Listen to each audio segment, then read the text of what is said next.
रचनाकार प्रेमचंद उपन्यास गोदान। वह उसी वक्त उठा और नोखेराम की चौपाल में जा पहुंचा। देखा तो सभी मुखिया लोगों का कैबिनेट बैठा हुआ है। गोबर को देखकर सबके सब सतर्क हो गए। वातावरण में षड्यंत्र की सी कुंठा भरी हुई थी। गोबर ने उत्तेजित कंठ से पूछा, यह क्या बात है कारिंदा साहब कि आपको दादा ने हाल तक का लगान चुकता कर दिया और आप अभी भी 2 साल का बाकी निकाल रहे हैं? यह कैसा गोलमाल है? नोखेराम ने मसनद पर लेट कर रोब दिखाते हुए कहा, जब तक हो रही है मैं तुमसे लेन देन की कोई बातचीत नहीं करना चाहता। गोबर ने आहत स्वर से कहा, तो मैं घर में कुछ नहीं हूँ? तुम अपने घर में सब कुछ होगे, यहाँ तुम कुछ नहीं हो। अच्छी बात है, आप बेदखली दायर कीजिए। मैं अदालत में तुमसे गंगा जली उठवा कर रुपये दूंगा। इसी गांव से 100 शहादतें दिलाकर साबित कर दूंगा कि तुम रसीद नहीं देते। सीधे साधे किसान हैं, कुछ बोलते नहीं तो तुमने समझ लिया कि सब काट के उल्लू हैं। राय साहब वहीं रहते हैं जहां मैं रहता हूँ। गांव के सब लोग उन्हें होवा समझते होंगे, मैं नहीं समझता। रत्ती रत्ती हाल कहूँगा और देखूंगा तुम कैसे मुझसे दोबारा रुपए वसूल कर लेते हो। उसकी वाणी में सत्य का बल था। डरपोक प्राणियों में सत्य भी गूंगा हो जाता है। वहीं सीमेंट जो ईंट पर चढ़कर पत्थर हो जाता है, मिट्टी पर चढ़ा दिया जाए तो मिट्टी हो जाएगा। गोबर की निर्भीक स्पष्टवादिता ने उस अनीति के बख्तर को बेद डाला, जिससे सज्जित होकर नोखेराम की दुर्बल आत्मा अपने को शक्तिमान समझ रही थी। नोखेराम ने जैसे कुछ याद करने का प्रयास करके कहा, तुम इतना गर्म क्यों हो रहे हो? इसमें गर्म होने की कौन बात है? अगर होनी ने रुपए दिए हैं तो कहीं ना कहीं तो टाके गए होंगे। मैं कल कागज़ निकाल कर देखूंगा। अब मुझे कुछ कुछ याद आ रहा है कि शायद होरी ने रुपए दिए थे। तुम निस्ताखिर रहो। अगर रुपए यहाँ आ गए हैं तो कहीं नहीं जा सकते। तुम थोड़े से रुपयों के लिए झूठ थोड़े ही बोलोगे, और ना मैं ही इतने रुपयों का से धनी हो जाऊंगा। गोबर ने चौपाल से आकर होरी को ऐसा लथाड़ा कि बेचारा स्वार्थ भीरू बूढ़ा रुआसा हो गया। तुम तो बच्चों से भी गए बीते हो जो बिल्ली की म्याऊं सुनकर चिल्ला उठते हैं। कहाँ कहाँ तुम्हारी रक्षा करता फिरूंगा। मैं तुम्हें 70 रुपये दिए जाता हूँ। दाता दीन से तो लेकर भरपाई लिखा देना। इसके ऊपर तुमने 1 पैसा भी दिया तो फिर मुझसे 1 पैसा भी ना पाओगे। मैं परदेश में इसलिए नहीं पड़ा हूँ कि तुम अपने को लुटवाते रहो और मैं कमा कमा कर भरता रहूं। मैं कल चला जाऊंगा, लेकिन इतना कह देता हूँ, किसी से 1 पैसा उधार मत लेना और किसी को कुछ मत देना। मंगरू, दुलारी, दाता दीन सभी से 1 रुपया सैकड़े सूद कराना होगा। धनिया भी खाना खाकर बाहर निकल आई थी। बोली, अभी क्यों जाते हो बेटा? 2-4 दिन और रहकर ऊख की बोनी करा लो और कुछ लेन देन का हिसाब भी ठीक कर दो तो जाना। गोबर ने शान जमाते हुए कहा, मेरा 2-3 रुपये रोज़ का घाटा हो रहा है, यह भी समझती हो? यहाँ मैं बहुत बहुत 2-4 आने की मजूरी ही तो करता हूँ, और अब की मैं जुनिया को भी लेता जाऊँगा। वहाँ मुझे खाने पीने की बड़ी तकलीफ़ होती है। धनिया ने डरते डरते कहा, मैं तुम्हारी जैसी तुम्हारी इच्छा, लेकिन वहाँ वह कैसे अकेले घर संभालेगी? कैसे बच्चे की देखभाल करेगी? अब बच्चे को देखूं कि अपना सुविधा देखूं, मुझसे चूल्हा नहीं फूका जाता। ले जाने को मैं नहीं रोकती, लेकिन परदेश में बाल बच्चों के साथ रहना, ना कोई आगे ना पीछे, सोचो कितना झंझट है। परदेश में संगी साथी निकल ही आते हैं अम्मा, और यह तो स्वार्थ का संसार है। जिसके साथ 4 पैसे का गम खाओ वही अपना। खाली हाथ तो माँ बाप भी नहीं पूछते। धनिया कटाक्ष समझ गई। उसके सिर से पांव तक आग लग गई। बोली, माँ बाप को भी तुमने उन्हीं पैसे से यारों में समझ लिया। आंखों देखा रहा हूँ आंखों देख रहा हूँ। नहीं देख रहे हो? माँ बाप का मन इतना निठुर नहीं होता। हाँ, लड़के अलबत्ता जहाँ 4 पैसे कमाने लगे कि माँ बाप से आंखें फेर लें।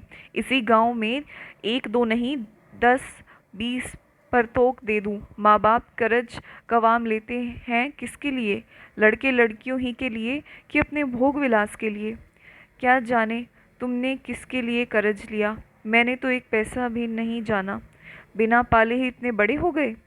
पालने में तुम्हारा क्या लगा? जब तक बच्चा था दूध पिला दिया, फिर लावारिस की तरह छोड़ दिया। जो सबने खाया वही मैंने खाया। मेरे लिए दूध नहीं आता था, मक्खन नहीं बंधा था। और अब तुम भी चाहती हो और दादा भी चाहते हैं कि मैं सारा कर्ज चुकाऊं, लगान दूं, लड़कियों का ब्याह करूं। जैसे मेरी ज़िंदगी तुम्हारा देना भरने के लिए है। मेरी भी तो बाल बच्चे हैं। धनिया सन्नाटे में आ गई। एक क्षण में उसके जीवन का मृदु स्वप्न जैसे टूट गया। अब तक वह मन में प्रसन्न थी कि अब उसका दुख दरिद्र सब दूर हो गया। जब से गोबर घर आया, उसके मुख पर हास की एक छटा खिली रहती थी। उसकी वाणी में मृदुता और व्यवहारों में उदारता आ गई थी। भगवान ने उस पर दया की है तो उसे सर झुकाकर चलना चाहिए। भीतर की शांति बाहर सौजन्य बन गई थी। ये शब्द तपते हुए बालू की तरह हृदय पर पड़े और चने की भांति सारे अरमान झुलस गए। उसका सारा घमंड चूर चूर हो गया। इतना सुन लेने के बाद अब जीवन में क्या रस रह गया। जिस नौका पर बैठकर इस जीवन सफ़र को पार करना चाहती थी वह टूट गई थी तो किस सुख के लिए जिए। लेकिन नहीं, उसका गोबर इतना स्वार्थी नहीं। उसने कभी माँ की बात का जवाब नहीं दिया, कभी किसी बात के लिए जिद नहीं की। जो कुछ रूखा सूखा मिल गया वही खा लेता था। वह भोला भाला शील स्नेह का पुतला आज क्यों ऐसी दिल तोड़ने वाली बातें कर रहा है। उसकी इच्छा के विरुद्ध तो किसी ने कुछ नहीं कहा। माँ बाप दोनों ही उसका मुंह जोते रहते हैं। उसने खुद ही लेन देन की बात चलाई। नहीं, उससे कौन कहता कि तू माँ बाप का देना चुका। माँ बाप के लिए यही क्या कम सुख है कि वह इज्जत आबरू के साथ भले मांसों की तरह काम कमाता खाता है। उससे कुछ हो सके तो माँ बाप की मदद कर दे, नहीं हो सकता तो माँ बाप उसका गला न दबाएंगे। जुनिया को ले जाना चाहता है, खुशी से ले जाए। धनिया ने तो केवल उसकी भलाई के ख्याल से कहा था कि जुनिया को वहाँ ले जाने से उसे जितना आराम मिलेगा उससे कहीं ज़्यादा झंझट बढ़ जाएगा। इसमें ऐसी कौन सी लगने वाली बात थी कि वह इतना बिगड़ उठा। हो न हो यह आग जुनिया की लगाई है। वहीं बैठे बैठे उसे यह मंत्र पढ़ा रही है। यहाँ शोक श्रृंगार करने को नहीं मिलता, घर का कुछ न कुछ काम भी करना ही पड़ता है। वहाँ रुपये पैसे हाथ में आएंगे, मज़े से चिकना खाएगी, चिकना पहनेगी और टांग फैलाकर सोएगी। दो आदमियों की रोटी पकाने में क्या लगता है। वहाँ तो पैसा चाहिए। सुना बाजार में पकी पकाई रोटियां मिल जाती है। यह सारा उपद्रव उसी ने खड़ा किया है। शहर में कुछ दिन रह भी चुकी है। वहाँ का दाना पानी मुंह लगा हुआ है। यहाँ कोई पूछता ना था। यह भोंदू मिल गया, इसे फंसा लिया। जब यहाँ 5 महीने का पेट लेकर आई थी तब कैसी म्याऊं म्याऊं करती थी। तब यहाँ शरण न मिली होती तो आज कहीं भीख मांगती होती। यह उसी नेकी का बदला है। इसी चुड़ैल के पीछे डांट देना पड़ा। बिरादरी में बदनामी हुई, खेती टूट गई, सारी दुर्गति हो गई। और आज यह चुड़ैल जिस पत्तल में खाती है उसी में छेद कर रही है। जैसे पैसे देखे तो आँख हो गई, तभी ऐंठी ऐंठी फिरती है। मिजाज नहीं मिलता। आज लड़का 4 पैसे कमाने लग गया है ना। इतने दिनों बात नहीं पूछी तो सास का पाँव दबाने के लिए तेल लिए दौड़ती थी। डायन उसके जीवन की निधि को उसके हाथ से छीन लेना चाहती है।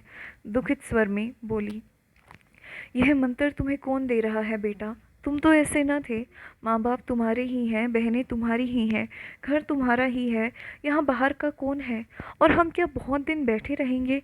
घर की मर्जाद बनाए रखोगे तो तुम्ही को सुख होगा। आदमी घर वालों ही के लिए धन कमाता है कि और किसी के लिए। अपना पेट तो सुअर भी पाल लेता है। और मैं न जानती थी जुनिया नागिन बनकर हम ही को डसेगी। गोबर ने तिनक कर कहा, अम्मा मैं नादान नहीं हूँ कि जुनिया मुझे मंत्र पढ़ाएगी। तुम तो नाहक कोस रही हो। तुम्हारी गृहस्थी का सारा बोझ मैं नहीं उठा सकता। मुझसे तो कुछ हो सकेगा, तुम्हारी मदद कर दूंगा, लेकिन अपने पाँव में बेड़ियाँ नहीं डाल सकता। जुनिया भी कोठरी से निकलकर बोली, अम्मा जुलाहे का गुस्सा दाढ़ी पर न उतारो। कोई बच्चा नहीं है कि मैं फोड़ लूँगी। अपना अपना भला बुरा सब समझते हैं। आदमी इसलिए नहीं जन्म लेता कि सारी उम्र तपस्या करता रहे और एक दिन खाली हाथ मर जाए। सब जिंदगी का कुछ सुख चाहते हैं। सबकी लालसा होती है कि हाथ में 4 पैसे हों। धनिया ने दांत पीस कर कहा, अच्छा जुनिया, बहुत ज्ञान न बखार। अब तू भी अपना भला बुरा सोचने जोग हो गई। जब यहाँ आकर मेरे पैरों पर सर रख के रो रही थी तब अपना भला बुरा नहीं सूझा था। उस घड़ी हम भी अपना भला बुरा सोचने लगते तो आज तेरा कहीं पता न होता। इसके बाद संग्राम छिड़ गया। ताने मेहने, गाली गलौज, थुक्का गजीहत, कोई बात न बची। गोबर भी बीच बीच में डंक मारता जाता था। होरी बरोठे में बैठकर सब कुछ सुन रहा था। सोना और रूपा आंगन में सर झुकाए खड़ी थी। दुलारी, पुनिया और कई स्त्रियां बीच बचाव करने आ पहुंची। गर्जन के बीच में कभी कभी बूंदें भी गिर जाती थी। दोनों ही अपने अपने भाग्य को रो रही थी, दोनों ही ईश्वर को कोस रही थी और दोनों अपनी अपनी निर्दोषिता सिद्ध कर रही थी। जुनिया गड़े मुर्दे उखाड़ रही थी। आज उसे हीरा और शोभा से विशेष सहानुभूति हो गई थी, जिन्हें धनिया ने कहीं का न रखा। धनिया की आज तक किसी से न पटी थी, तो जुनिया से कैसे पट सकती है। धनिया अपनी सफाई देने की चेष्टा कर रही थी, लेकिन न जाने क्या बात थी कि जनमत जुनिया की ओर था। शायद इसलिए कि जुनिया संयम हाथ से न जाने देती थी और धनिया आपे से बाहर थी। शायद इसलिए भी कि जुनिया अब कमाऊ पुरुष की स्त्री थी और उसे प्रसन्न रखने में ज़्यादा मसलहत थी। तब होरी ने आंगन में आकर कहा, मैं तेरे पैरों पड़ता हूँ धनिया, चुप रह, मेरे मुंह में कालिक मत लगा। हाँ, अभी मन ना भरा हो तो और सुन। धनिया फुंकार मारकर उधर दौड़ी। तुम भी मोटी डाल पकड़ने चले? मैं ही दोषी हूँ, यह तो मेरे ऊपर फूल बरसा रही है। संग्राम का क्षेत्र बदल गया। जो छोटों के मुंह लगे वह छोटा। धनिया किस तर्क से जुनिया को छोटा मान ले। होरी ने व्यथित कंठ से कहा, अच्छा वह छोटी नहीं बड़ी सही। जो आदमी नहीं रहना चाहता क्या उसे बांध कर रखोगी? माँ बाप का धर्म है लड़के को पाल पोस कर बड़ा कर देना, वह हम कर चुके, उनके हाथ पांव हो गए। अब तू क्या चाहती है वे दाना चारा ला कर खिलाएं? माँ बाप का धर्म 16 आना लड़के के साथ है, लड़कों का माँ बाप के साथ एक आना भी धर्म नहीं है। जो जाता है उसे असीस देकर विदा कर दे। हमारा भगवान मालिक है, जो कुछ भोगना बदा है भोगेंगे। 47 साल इस तरह रोते धोते कट गए। 10-5 साल हैं, वो भी क्यों यूं ही कट जाएंगे। उधर गोबर जाने की तैयारी कर रहा था। इस घर का पानी भी उसके लिए हराम है। माता को कर जब उसे ऐसी ऐसी बातें कहे तो अब वह उसका मुंह भी ना देखेगा। देखते ही देखते उसका बिस्तर बंधा गया। जुनिया ने भी चुंदरी पहन ली, चुन्नू भी टोप और फ्रॉक पहनकर राजा बन गया। होरी ने आर्द्रकंठ से कहा, बेटा तुमसे कुछ कहने का मुंह तो नहीं है, लेकिन कलेजा नहीं मानता। क्या ज़रा जाकर अपनी अभागिनी माता के पांव छू लोगे तो कुछ बुरा होगा? जिस माता की कोख से जन्म लिया और जिसका रक्त पी कर पले हो, उसके साथ इतना भी नहीं कर सकते? गोबर ने मुंह फेर कर कहा, मैं उसे अपनी माता नहीं समझता। होरी ने आंखों में आंसू लाकर कहा, जैसी तुम्हारी इच्छा, जहाँ रहो सुखी रहो। जुनिया ने सास के पास जाकर उसके चरणों को आंचल से छुआ। धनिया ने मुंह से आशीष का एक शब्द भी न निकाला। उसने आंखें उठाकर देखा भी नहीं। गोबर बालक की गोद में लिए आगे आगे था। जुनिया बिस्तर बगल में दबाए पीछे एक चमार का लड़का संदूक लिए था। गांव में कई स्त्री पुरुष गोबर को पहुंचाने गांव के बाहर तक आए और धनिया बैठी रो रही थी, जैसे कोई उसके हृदय को आरे से चीर रहा हो। उसका मातृत्व उस घर के समान हो रहा था जिसमें आग लग गई हो और सब कुछ भस्म हो गया हो। बैठकर रोने के लिए भी स्थान न बचा हो। भाग 22। इधर कुछ दिनों से राय साहब की कन्या के विवाह की बात हो रही थी। उसके साथ ही इलेक्शन पर सर पर आ पहुंचा था, मगर इन सबों से आवश्यक है उन्हें दीवानी में एक मुकदमा दायर करना था, जिसकी कोर्ट फीस ही 50,000 होती थी, ऊपर से खर्च अलग। राय साहब के साले जो अपनी रियासत के एकमात्र स्वामी थे, ऐन जवानी में मोटर लड़ जाने के कारण गत हो गए थे और राय साहब अपने कुमार पुत्र की ओर से उस रियासत पर अधिकार पाने के लिए कानून की शरण लेना चाहते थे। उनके चचेरे सालों ने रियासत पर कब्जा जमा लिया था और राय साहब को उसमें से कोई हिस्सा देने पर तैयार न थे। राय साहब ने बहुत चाहा कि आपस में समझौता हो जाए और उनके चचेरे साले मायल गुजारा लेकर हट जाएं। यहाँ तक कि वह उस रियासत की आधी आमदनी छोड़ने पर तैयार थे, मगर सालों ने किसी तरह का समझौता स्वीकार न किया और केवल लाठी के जोर से रियासत की तहसील वसूल शुरू कर दी। राय साहब को अदालत की शरण में जाने के सिवाय कोई मार्ग न रहा। मुकदमे में लाखों का खर्च था, मगर रियासत भी 20 लाख से कम की जायदाद न थी। वकीलों ने निश्चय रूप से कह दिया था कि आपकी शर्तिया डिग्री होगी, ऐसा मौका कौन छोड़ सकता है। मुश्किल यही थी कि यह तीनों काम एक साथ आ पड़े थे और उन्हें किसी तरह टाला न जा सकता था। कन्या की अवस्था 18 वर्ष हो गई थी और केवल हाथ में रुपए न रहने के कारण अब तक उसका विवाह टलता जाता था। खर्च का अनुमान 1 लाख का था। जिसके पास जाते वही बड़ा सा मुंह खोलता, मगर हाल में एक बड़ा अच्छा अवसर हाथ में आ गया था। कुंवर दिग्विजय सिंह की पत्नी यक्षमा से भेंट हो चुकी थी और कुंवर साहब अपने उजड़े घर को जल्द से जल्द बसा लेना चाहते थे। सौदा भी वारे से तय हो गया और कहीं शिकार हाथ से निकल न जाए, इसीलिए इसी लग्न में विवाह होना परमावश्यक था।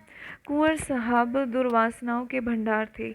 शराब, गांजा, अफीम, मदक, चरस, ऐसा कोई नशा न था जो वह ना करते हों। और अय्याशी तो रईस की शोभा ही है। वह रईस ही क्या जो अय्याश ना हो। धन का उपभोग और किया ही कैसे जाए। मगर इन सब दुर्गुणों के होते हुए भी वे ऐसे प्रतिभावान थे कि अच्छे अच्छे विद्वान उनका लोहा मानते थे। संगीत, नाट्य कला, हस्तरेखा, ज्योतिष, योग, लाठी, कुश्ती, निशानेबाजी आदि कलाओं में अपना जोड़ न रखते थे। इसके साथ ही बड़े दबंग और निर्भीक थे। राष्ट्रीय आंदोलन में दिल खोलकर सहयोग देते थे। हाँ, गुप्त रूप से। अधिकारियों से यह बात छिपी न थी, फिर भी उनकी बड़ी प्रतिष्ठा थी और साल में 1-2 बार गवर्नर साहब भी उनके मेहमान हो जाते थे। और अभी अवस्था 30-32 से अधिक न थी और स्वास्थ्य तो ऐसा था कि अकेले एक बकरा खाकर हजम कर डालें। राय साहब ने समझा, बिल्ली के भागो छींटा टूटा। अभी कुंवर साहब षडोशी से निवृत्त भी न हुए थे कि राय साहब ने बातचीत शुरू कर दी। कुंवर साहब के लिए विवाह केवल अपना प्रभाव और शक्ति बढ़ाने का साधन था। राय साहब काउंसिल के मेंबर थे ही, यूं भी प्रभावशाली थे। राष्ट्रीय संग्राम में अपने त्याग का परिचय देकर श्रद्धा के पात्र भी बन चुके थे। शादी तय होने में कोई बाधा न हो सकती थी और वह तय हो गई। रहा इलेक्शन।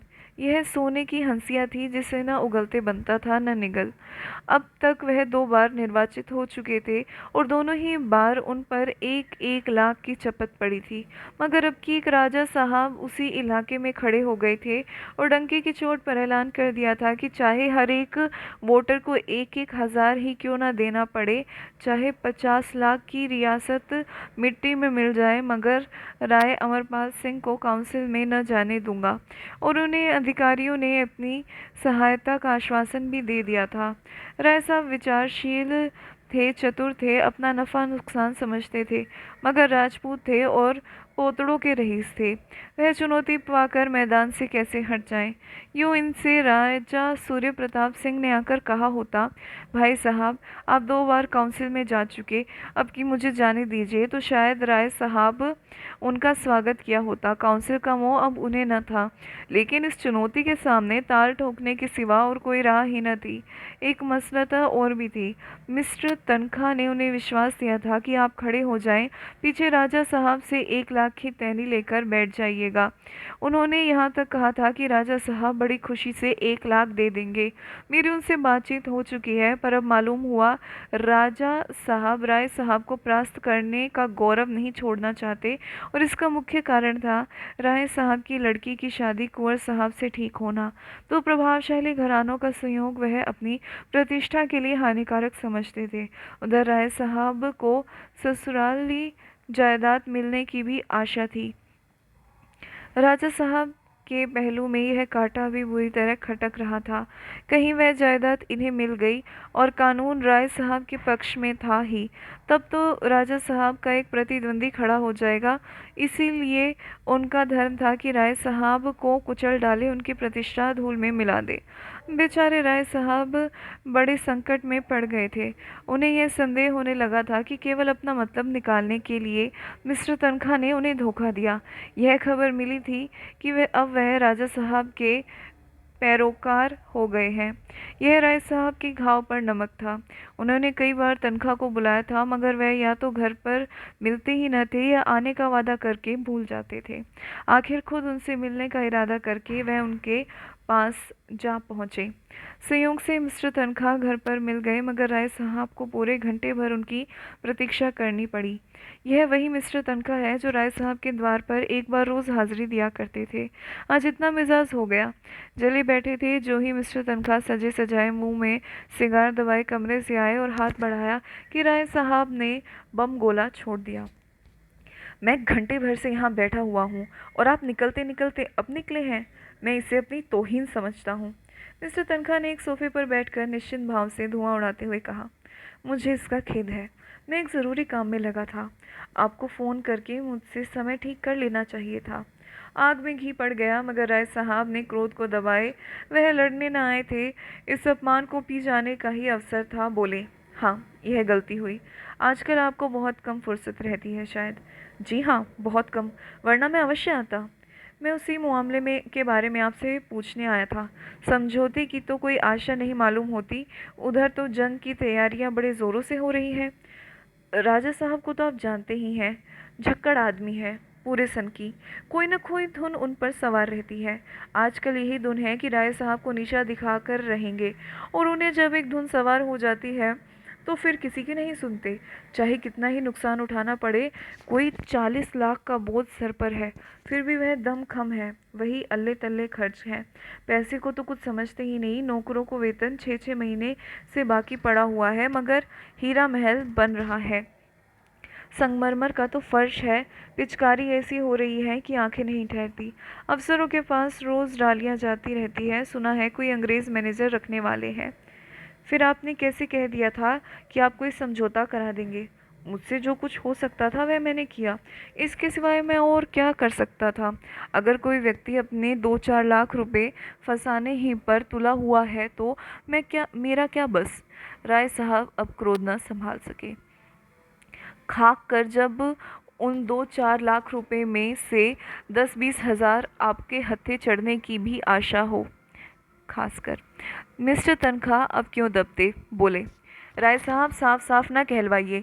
यहाँ ना मैं सन्यासी हूँ ना आप। हम सभी कुछ न कुछ कमाने ही निकलते हैं। आँख के अंधों और गांठ के पूरों की तलाश आपको भी उतनी ही है जितनी मुझको। आपसे मैंने खड़े होने का प्रस्ताव किया, आप 1 लाख के लोभ में खड़े हो गए। अगर गोली लाल हो जाती तो आप 1 लाख के स्वामी होते, और बिना एक पाई कर्ज लिए कुंवर साहब से संबंध भी हो जाता और मुकदमा भी दायर हो जाता। मगर आपके दुर्भाग्य से वह चाल पलट पड़ गई। अब आप ही ठाठ पर रह गए तो मुझे क्या मिलता? आखिर मैंने झक मारकर उनकी पूंछ पकड़ी। किसी न किसी तरह यह वैतरणी तो पार करनी ही है। राय साहब का ऐसा आवेश आ रहा था कि इस दुष्ट को गोली मार दे। इसी बदमाश ने सब्ज बाग दिखाकर उन्हें खड़ा किया और अब अपनी सफाई दे रहा है। पीठ में धूल भी न लगने देता। लेकिन परिस्थिति ज़बां बंद किए हुई थी। तो अब आपके लिए कुछ नहीं हो सकता, ऐसा ही समझिए। मैं 50 हज़ार पर भी समझौता करने को तैयार हूँ। राजा साहब किसी तरह न मानेंगे। 25 हज़ार पर तो मान जाएंगे। कोई आशा नहीं, वह साफ कह चुके हैं। वह कह चुके हैं या आप कह रहे हैं?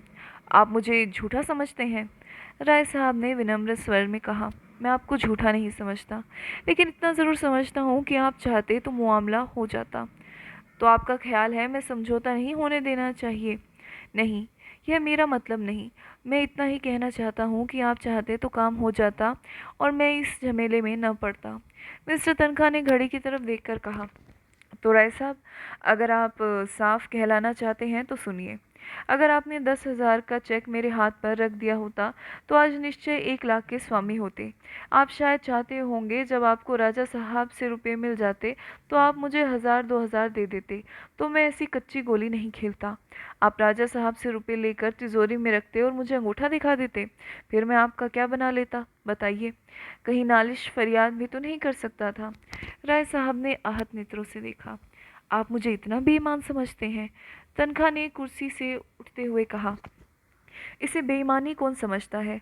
आजकल यही चतुराई है, कैसे दूसरों को उल्लू बनाया जा सके, यही सफल नीति है, और आप इसके आचार्य हैं। राय साहब ने मुट्ठी बांध कर कहा, मैं? जी हाँ, आप। पहले चुनाव में मैंने जी जान से आपकी पैरवी की। आपने बड़े मुश्किल से रो धोकर 500 रुपये दिए। दूसरे चुनाव में आपने एक सड़ी सी टूटी फूटी कार देकर अपना गला छुड़ाया। दूध का जला छाछ भी फूंक फूंक कर पीता है। वह कमरे से निकल गए और कार लाने का हुक्म दिया। राय साहब का खून खोल रहा था। इस अशिष्टता की भी कोई हद है। एक तो घंटे भर इंतजार कराया और अब इतनी बेमुरौवती से पेश आ रहा आकर उन्हें ज़बरदस्ती घर से निकाल रहा है। अगर उन्हें विश्वास होता कि वह मिस्टर तनख्वाह को पटकनी दे सकते तो कभी न चूकते, मगर तनख्वाह डीन डॉल में उनसे सवाय था। जब मिस्टर तनख्वाह ने हॉर्न बजाया तो वह भी आकर अपनी कार पर बैठे और सीधे मिस्टर खन्ना के पास पहुंचे। 9 बज रहे थे मगर खन्ना साहब अभी नींद का आनंद ले रहे थे। वह 2 बजे रात के पहले कभी न सोते थे और 9 बजे तक सोना स्वाभाविक ही था। यहाँ भी राय साहब को आधा घंटा बैठना पड़ा, इसलिए जब कोई 9:30 बजे मिस्टर खन्ना मुस्कुराते हुए निकले तो राय साहब ने डांट बताई, अच्छा अब सरकार की नींद खुली है तो 9:30 बजे रुपए जमा कर लिए हैं ना, जब भी बेफिक्री है। मेरी तरह ताल्लुकेदार होते तो अब तक आप भी किसी द्वार पर खड़े होते, बैठे बैठे सर में चक्कर आ जाता। मिस्टर खन्ना ने सिगरेट केस उनकी तरफ बढ़ाते हुए प्रसन्न मुख से कहा, रात सोने में बड़ी देर हो गई, इस वक्त किधर से आ रहे हैं? राय साहब ने थोड़े शब्दों में अपनी सारी कठिनाई बयान कर दी। दिल में खन्ना को गालियां देते थे, जो उनका सहपाठी होकर भी सदैव उन्हें ठगने की फिक्र किया करता था, मगर मुंह पर उसकी खुशामद करते थे। खन्ना ने ऐसा भाव बनाया मानो उन्हें बड़ी चिंता हो गई और बोले, मेरी तो सलाह है आप इलेक्शन को गोली मारे और अपने सालों पर मुकदमा दायर करें। रही शादी, वह तो 3 दिन का तमाशा है, उसके पीछे जेरबान होना मुनासिब नहीं। कुंवर साहब मेरे दोस्त में हैं, लेन देन का कोई सवाल न उठने पाएगा। राय साहब ने व्यंग करके कहा, आप यह भूल जाते हैं कि मिस्टर खन्ना कि मैं बैंकर नहीं ताल्लुकेदार हूँ। कुंवर साहब दहेज नहीं मांगते, उन्हें ईश्वर ने सब कुछ दिया है, लेकिन आप जानते हैं यह मेरी अकेली लड़की है और उसकी माँ मर चुकी है। वह आज जिंदा होती तो शायद सारा घर लुटा कर भी उसे संतोष न होता, तब शायद मैं उसे हाथ रोककर खर्च करने का आदेश देता, लेकिन अब तो मैं उसकी माँ भी हूँ, बाप भी। अगर मुझे अपने हृदय का रक्त निकाल कर भी देना पड़े तो मैं खुशी से दे दूंगा।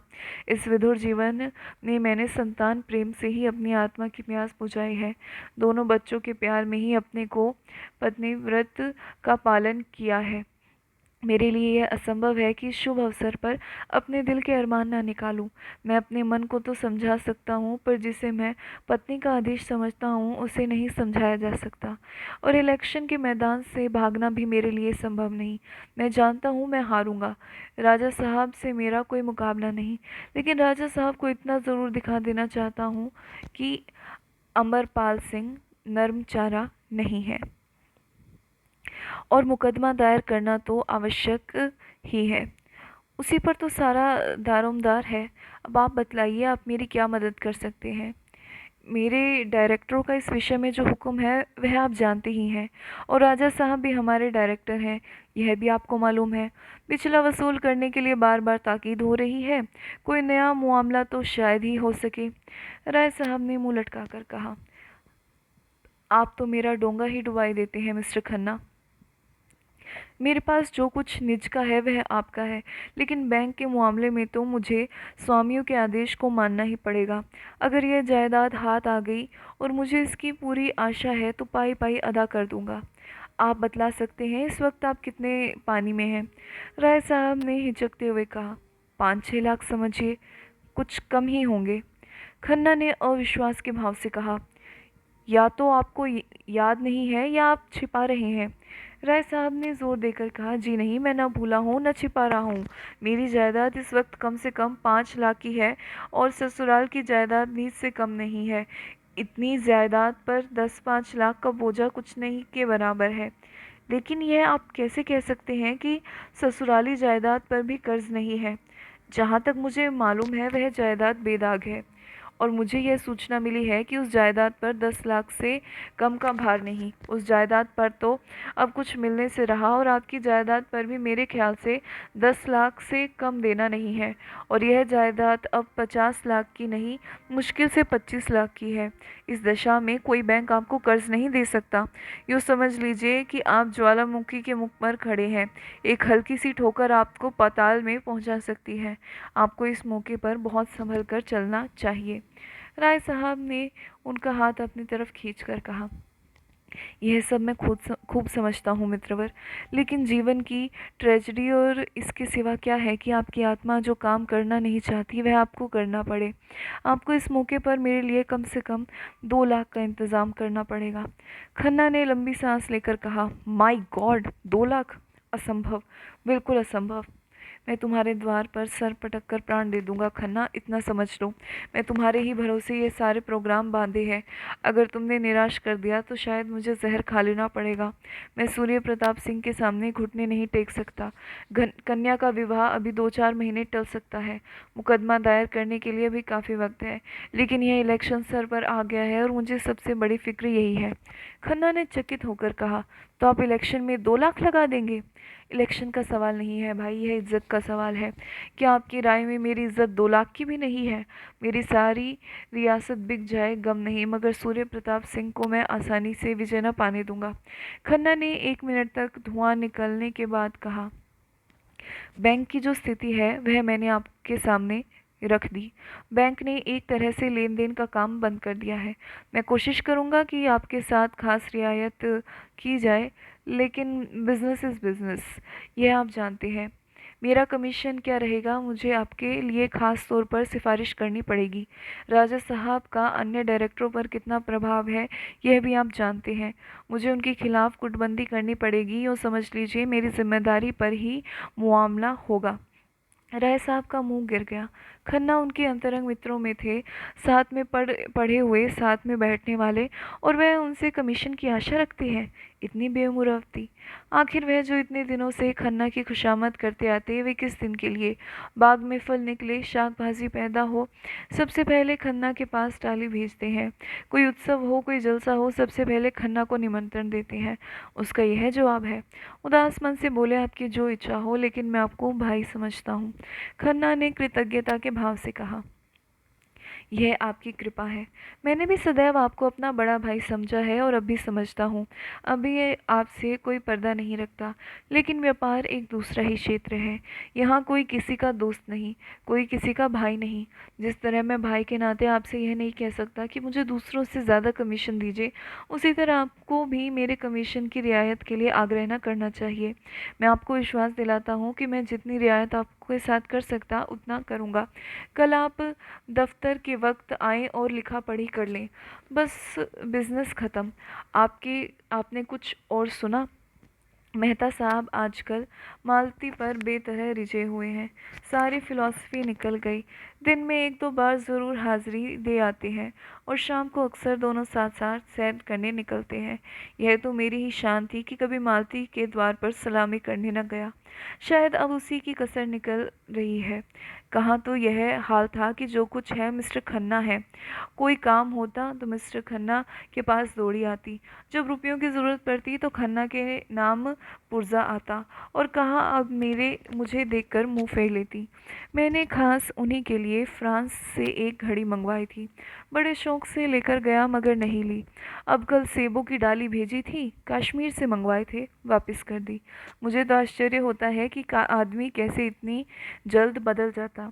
राय साहब मन में तो उसकी बेकदरी पर खुश थे, पर सहानुभूति दिखाकर बोले, अगर यह भी मान ले कि मेहता से उसका प्रेम हो गया है, तो भी व्यवहार तोड़ने का कोई कारण नहीं है। खन्ना व्यथित स्वर में बोले, यही तो रंज है भाई साहब। यह तो मैं शुरू से जानता था, वह मेरे हाथ नहीं आ सकती।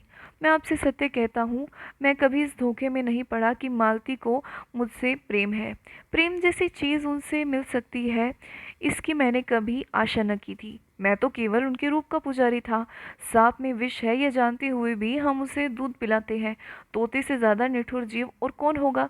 लेकिन केवल उसके रूप और वाणी पर मुग्ध होकर लोग उसे पालते हैं, और सोने के पिंजरे में रखते हैं। मेरे लिए भी मालती उसी तोते के समान थी। ये अफसोस यही है कि मैं पहले क्यों ना चेत गया। इससे पीछे मैंने अपने हज़ारों रुपए बर्बाद कर दिए भाई साहब। जब मैं उसका रुका पूछ पहुंचा, मैंने तुरंत रुपए भेजे। मेरी कार आज भी उसकी सवारी में है।